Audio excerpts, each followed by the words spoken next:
$3 versus a $30 Rubik's Cube. Starting off with the $3 Rubik's Cube, it actually turns pretty decently for its price. But it locks up a lot. And just listen to how loud this thing is. Yeah, this is really not the cube I want. And now the $30 Rubik's Cube. It comes in this cool box. It also comes with this nice bag, a pamphlet, and the cube itself.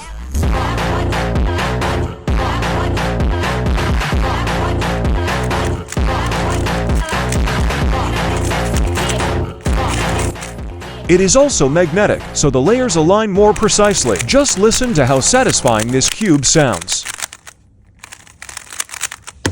So which one was your favorite?